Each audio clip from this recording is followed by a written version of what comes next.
Hey, this is Matthew. Today I'm talking about why it's really important to focus on what you can change rather than what you can't. The big benefit of focusing on what you can change is that you're going to feel much more happy and enjoy life a lot more.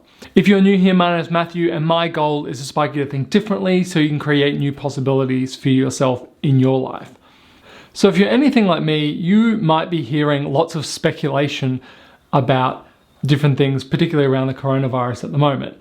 Speculation about when we'll have a vaccine, how long people will be in lockdown, what the lockdown restrictions will look like when they're lifted, and all this stuff. I'm sure that's interesting for people, but for me, I'm becoming basically completely intolerant of it at the moment. And that's because it falls into this category of speculation that doesn't actually make improvement or make shifts in behavior or in anything at all. So we can endlessly speculate about how long it will be until there's a vaccine. But ultimately, the only thing that matters right now is there one to take or not? And if there isn't, then we take one path, and if there is, we take another path.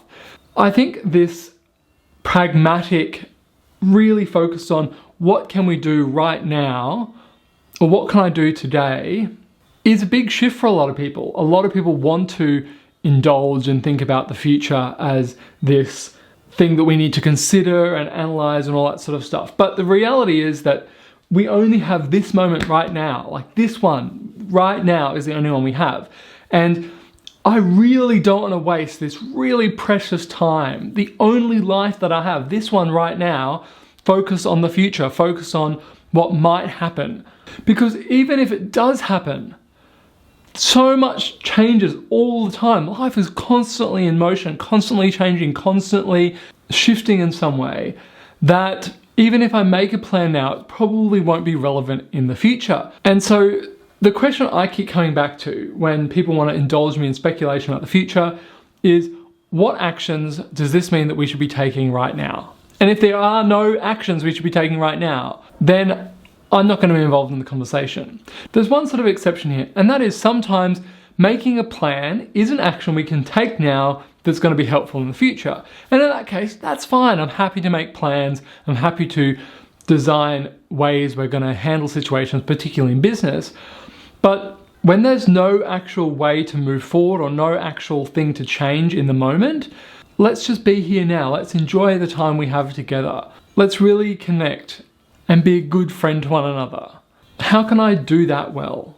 How can I be here right now well without constantly dragging the future into the present? So my invitation for you this week is to notice, are the conversations that you're having engage with the future in a way that is not actionable? Or are the conversations about right here, or what we can do right now to help us move forward in a way that moves us closer to the life that we want to have? So with that, have a fantastic week. Please sign up for my email newsletter if you haven't already. I send out a weekly thought or something I'm thinking about along with some recommendations, and I think you'd really like it. Link in my description.